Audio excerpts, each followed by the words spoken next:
I've had strangers stop me in the street. I've had my ITP warrior shirt on and they go, "What's that?" And I explain about the disease and they go, "Oh, you don't look sick." And it's like, oh, really? I don't know you from a bar of soap and I have to tell you all about this rare disease. It does get tiring. It can affect you no matter what kind of day you're having. Welcome to Beyond the Count. I'm founder and CEO of ITP Australia and New Zealand and your host, Danielle Boyle. This is a space created for the ITP community by the ITP community, where we share real stories, expert insights, and everything in between. Whether you're living with immune thrombocytopenia, supporting someone who is, or just curious about what life looks like beyond the bruises and the blood tests, you're in the right place. So whether you're driving, out for a walk, folding the laundry, or just sitting back and tuning in, let's dive in and go beyond the count. Today, we're diving into the topic that every ITP patient knows all too well, the invisible side of this condition. The symptoms people don't see, the exhaustion that doesn't show on your face, the anxiety that sits quietly in the background, and of course, the phrase we've all heard at least once, "but you don't look sick." Joining me today is someone who understands this deeply, one of our incredible volunteers and fellow ITP patient, Stassi Austin. Stassi has lived with ITP for more than a decade and she brings a powerful mix of honesty, humour and lived experience to this conversation. Together, we're unpacking what it really means to live with an invisible illness, how it affects your mental health, your work and your sense of self, and why being told you don't look sick can feel so amazingly invalidating, even when it's meant kindly. If you've ever felt unseen, misunderstood, exhausted by the emotional labour of explaining ITP, or support someone who does, this episode is for you. Let's get into it. Okay, today on our podcast, we're talking about the famous phrase that we all get as ITP patients, "but you don't look sick." And today, joining us is our amazing volunteer and ITP patient, Stassi. Stassi, welcome to Beyond the Count. Thanks for having me. Wonderful, wonderful. Now, I'm sure over the last decade or so, you have definitely heard this statement from many a person. I know I have. So when people say, "but you don't look sick," what goes through your mind at that stage? That immediate feeling of dread and my stomach falling into itself going, "Oh, I have to explain this to you again." And usually it's very well intended. It's someone that means it as a compliment, but it absolutely isn't, and makes me feel like I have to advocate and go into bat for myself again and again and again. And some days I really don't want to be Stassi, the ITP patient. I just want to be Stassi. Yeah, no, I completely understand that. I remember a lot of the times, especially when I was initially diagnosed, people recognised me as being sick because of the steroids and what the side effects that I was experiencing from a lot of those. But even now, like I hang out with mates and friends and they forget a lot of the time that, I'm living with this chronic disease and they go, "Oh, sorry, I didn't even stop to think about it. You look fine. You look great." And like you said, it sounds like it feels like a compliment and it's exactly what it is, but it doesn't sit as a compliment. For me especially, and it's nice to hear that it's not just me on that phase. So what is it like living with an invisible disease and, and having that statement thrown at you all the time? There's a lot of weight behind it because it's not just managing the actual disease itself and then all of your symptoms. It just has a really big impact on your everyday life, and it changes, it fluctuates. It certainly has for me over the last 10 years. But some days you'll be really good and you won't be thinking about anything, and other days it'll be that's all that's on your mind, and you may have a new symptom or something that pops up out of the blue after you've had a really good stretch for a couple of weeks and you'll go, "I can't do this anymore," or it'll just send you into overdrive and you start to panic and so many thoughts race through your head. So it's a really big mental load living with an invisible illness, and often when you don't have the symptoms that present on the outside as well, when it's just internal, people say, "You don't look sick." You go, "You don't know what I'm battling. You don't know what I'm fighting." And I can't even begin to tell you on the really bad days. On the good days I can, because It's about educating people and making sure that they know not to say that to the next person, but on the bad days, it's like, I can't have this conversation again. Sometimes I feel like I'm wearing a mask. Especially on those bad days, I'm wearing a mask just to get through the day. I don't want to think about it. I'm trying to put it out of my mind. And then that statement comes up. And then, it just, all of the pressure that just mounts on your shoulders going, yeah, but you don't know what I'm battling right now. Like I'm battling, and not just physically, but mentally and emotionally and all of those different, elements. How does, having an invisible illness impact your mental health on a day-to-day basis, especially on those bad days? Yeah, bad days, it really sits heavy. It's often that analogy of a rain cloud where you feel it following you all the time and it looks like nobody else is getting wet, but you feel that this is massive downpour and there's about to be thunder and lightning and everything is chaotic. So, how do you explain to someone that you've had your normal breakfast with your coffee and it's been great, but then you have your second breakfast and it could be up to 15 pills a day? How do you explain that to someone on the bad days versus on the good days when you look fine and everything's okay and you're happy and all of those things? The balance between getting that right is hard and it fluctuates, and I don't have it down pat after 10 years of living with this. It depends on who I'm talking to, number one, if it's colleagues or if it's family, if it's friends. I've had strangers stop me in the street. I've had my ITP warrior shirt on and they go, "What's that?" And I explain about the disease and they go, "Oh, you don't look sick." And it's like, "Oh, really? I don't know you from a bar of soap. And I have to tell you all about this rare disease." And I'm so privileged to be able to do that as someone that, in at the moment is in remission and can go about my day relatively well. But when I'm sitting in a hospital bed and I have to explain and advocate to nurses and doctors again, it's a long journey. How often do you find yourself explaining, ITP and what it's like for you? It really varies about how much I explain because it depends on the circles that I'm moving in. Mm-hmm. I have the privilege of coming from a family where we talk quite openly, and my mum actually has ITP. So before I was diagnosed with the disease, she was going through her own journey and we talked about it quite extensively. So it just felt normal to us to have a conversation about what she was feeling or what she was experiencing or how we could best support her or what we as her support crew needed at the time. So in those circles, it's different because you can talk in all of the acronyms and you can all of the little things that you make up, like Satan's Tic Tacs, to explain your medications. But it then depends on who else I'm talking to. So my best friends have taken it upon themselves to educate themselves about the disease, which I'm so grateful for. But working in jobs, it's quite scary to go to your boss and say, "I have something pretty personal to disclose to you. I live with a rare disease and this is what it is. And I can't give you all of the answers because I don't have them myself." So asking for that grace, and sometimes when you do need that mental health day or you need a couple of days off to manage your symptoms, having that relationship with your boss where you can say, "Look, I'm not having a good time at the moment." I'm very privileged that that's what I do have, but I know that's not the same for everyone. So it depends, and having the language to be able to describe it based on your audience and having a go-to catchphrase is something that I really encourage everyone and all the patients to have. My mum and I kind of developed one when I was going through and being first diagnosed and then you can tailor it, of course, to any audience. And what do you do for yourself, or how do you manage, those bad days? Like what do you do for yourself? Do you have any particular tips?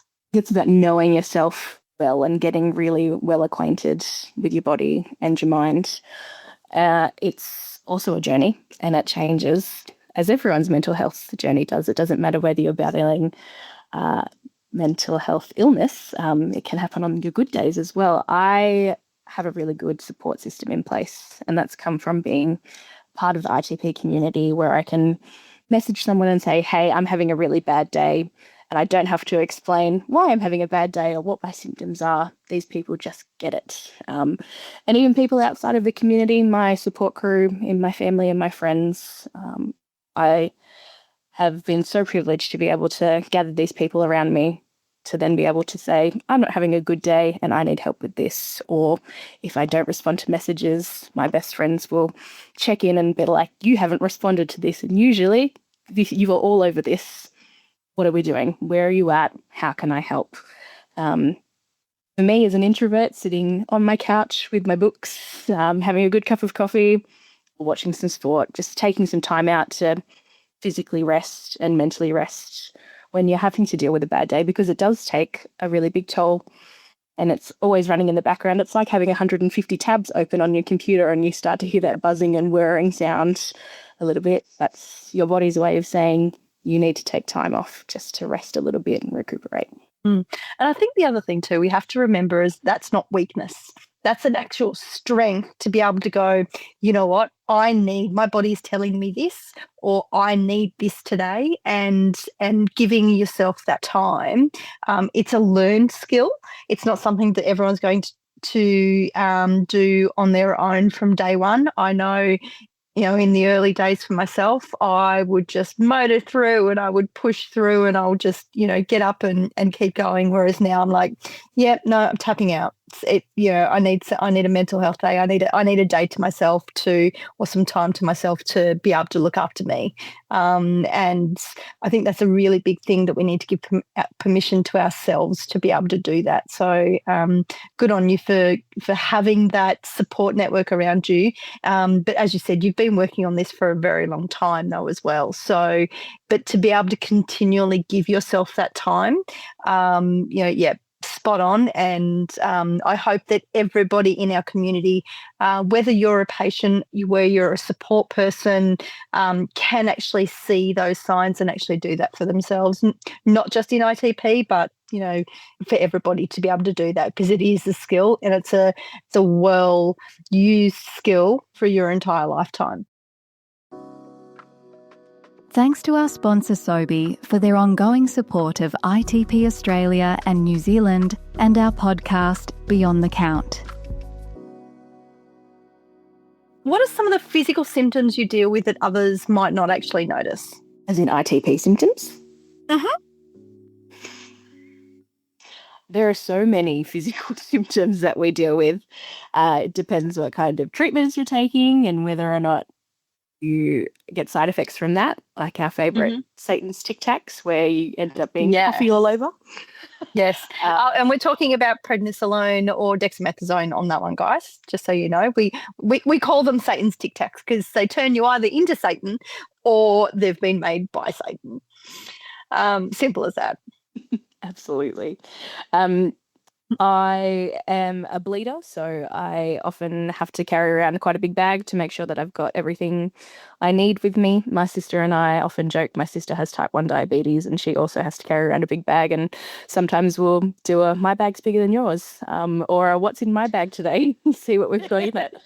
And bruising is quite a big one for me as well. So often the question will be either the statement will be, you don't look sick, or it'll be, oh my God, what has happened to you?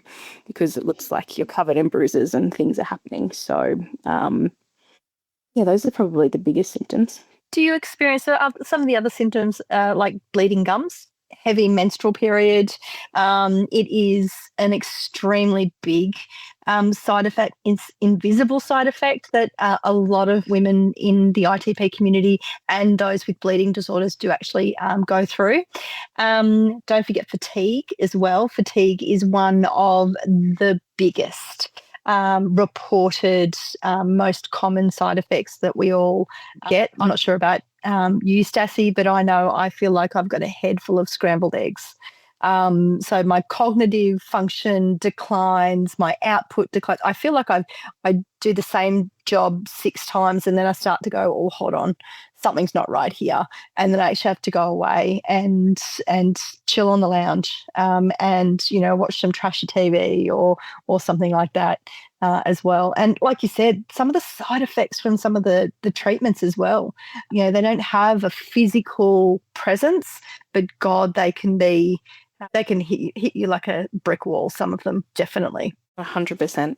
The fatigue is a really big thing for me, and it was something that I picked up on quite heavily when I was first diagnosed, because I was diagnosed as a teenager who had been pretty active and pretty rambunctious before that. And when you feel like you need to sleep for most of the day, that's not normal teenage growing pains. That's something else is wrong. So as a young adult trying to go throughout a very busy life and through managing work and volunteering commitments, I often come home and I need a nap after work. And that doesn't feel normal for a 20-something-year-old. But again, it's about learning the signs and symptoms from your own body. And I know that sometimes a 30-minute power nap will help me to get through the rest of my day and the rest of my week. Yeah, definitely. And like I said, fatigue is one of the biggest things. It can be extremely crippling, and especially for those teenagers. There's so many other things that are happening at the moment, not to mention school, outside of school commitments, part-time jobs, study, and then they have ITP thrown in with a bucket load of fatigue over here. Yet they're already up till God knows what hour, and they're not wanting to get up in the morning, and that's normal for a teen.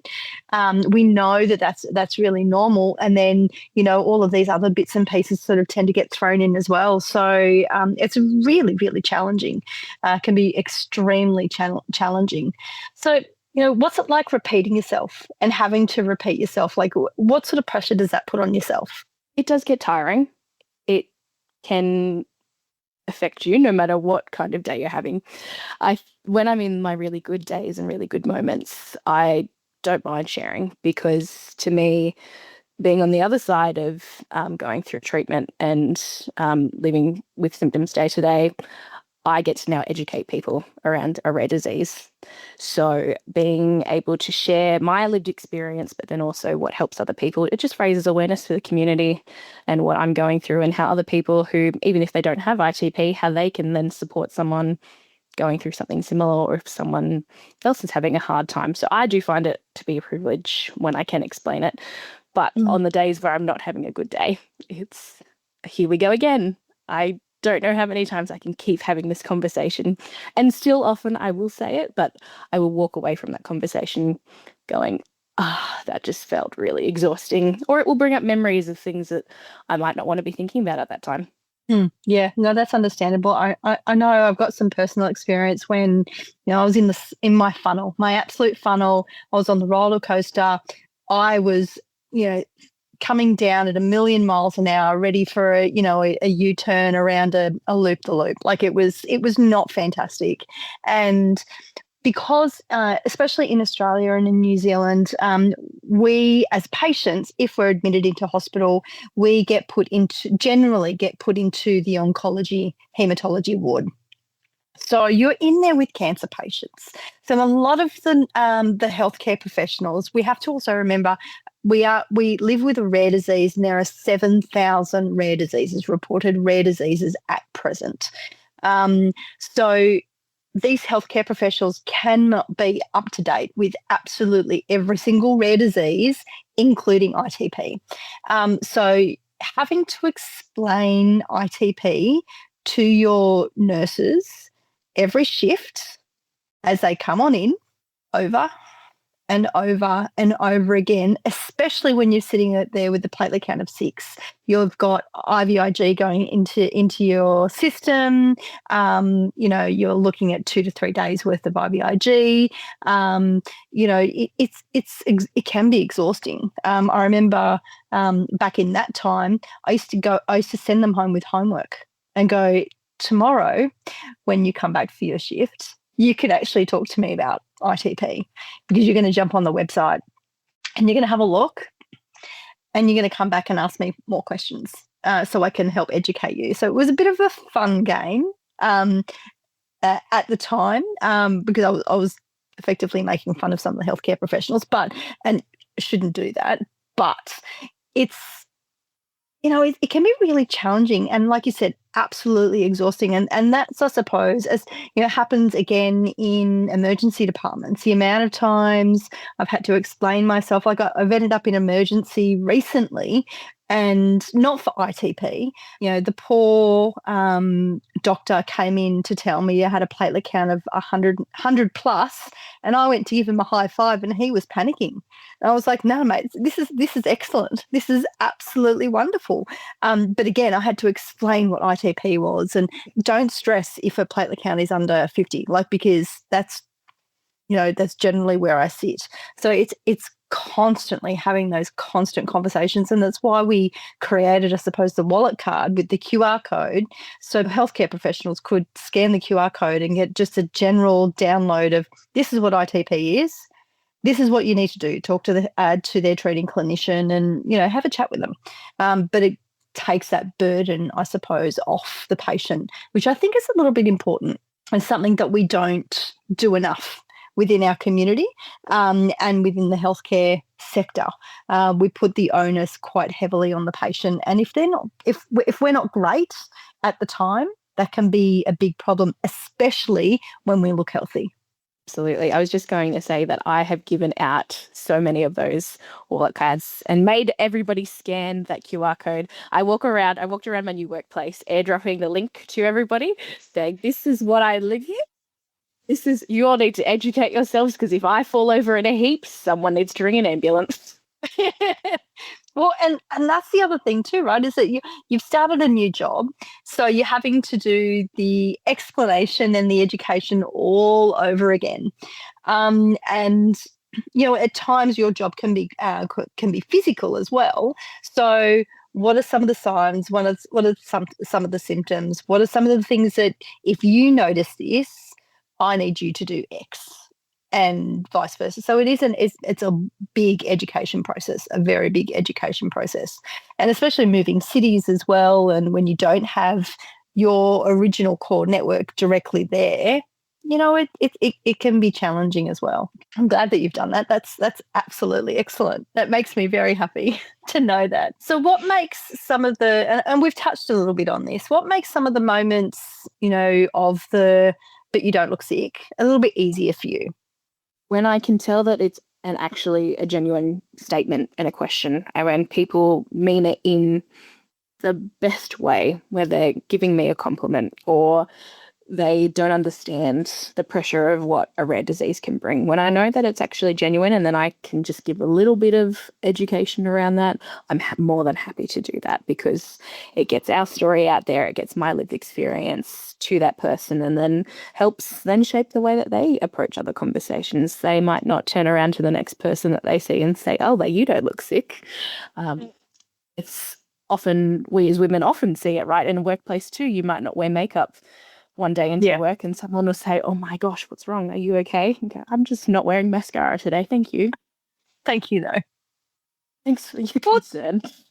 Well, the other thing too, right, is that I suppose, society has changed as well quite dramatically, especially over the last decade or so, is that we don't actually approach women who we think are pregnant anymore, because of those implications. And I think that that's something that society needs to remember as well, is making those judgment calls. A lot of people who go through chemotherapy lose their hair, so they have that physical sign to say that I'm undergoing chemotherapy, and I'm for my cancer treatment. But as ITP patients and people with a lot of with invisible diseases like type 1 diabetes, etc., as well, is that we don't have the physical badge that we wear for particular treatments or for our disease. And I think that we need to stop judging and putting that onus back on the patient and the people living with this disease, and just because we don't know everybody's story. I walk past, several people every day, and I don't know their internal story. I don't know what they're going through at the time. And I think kindness is one of the big things that we need to be communicating and advocating for, within society, being kind to ourselves, but also being kind to others as well, because you don't know what their story is. But I think, like you said, I think it's really important that, remembering that, sometimes this is a compliment, but you don't look sick. It takes me a little bit of time to remember that I am a high functioning patient, but I am still a patient. I am still taking medication every day. I am still spotting my bruises and bleeding gums and, having all those symptoms and all those side effects. And that's never going to go away. So knock on wood, remission happens, but, it's unlikely for me now. So, at the end of the day, we just need a little bit of kindness for ourselves and for the people around us. And, remembering sometimes there's two sides to that coin, to that statement, I think is really important as well. Absolutely. Because as much as I might be able to say, well, actually, and I'm not going to give you all of the details of what I'm going through, but if I do say a little bit about what's happening or what it feels like to live with a rare disease, you don't know that I might turn around from that conversation and then have the worst day of my life because you've made a comment that I don't look sick. It's something that you live with and have always with you internally. And as an ITP patient, I'm always thinking about ITP. It lives with daily. It doesn't go away.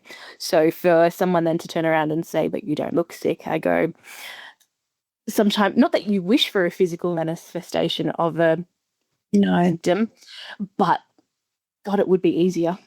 It would absolutely make things it so really much would, easier. wouldn't it? And it's interesting to hear from you as well. Is that because I know personally for me, it's 10 years in, 10 or 11 years in, it's no easier. It's definitely no easier. So, and it's interesting to hear from yourself as well that it's no easier for you, even in remission. So, and so far in. So, anyone out there listening, I think the biggest thing is to remember is that if it's happening to us, it's probably happening to other people around you as well, especially within the ITP community. And reach out, have a chat with someone in the community and go, hey, how do you handle this?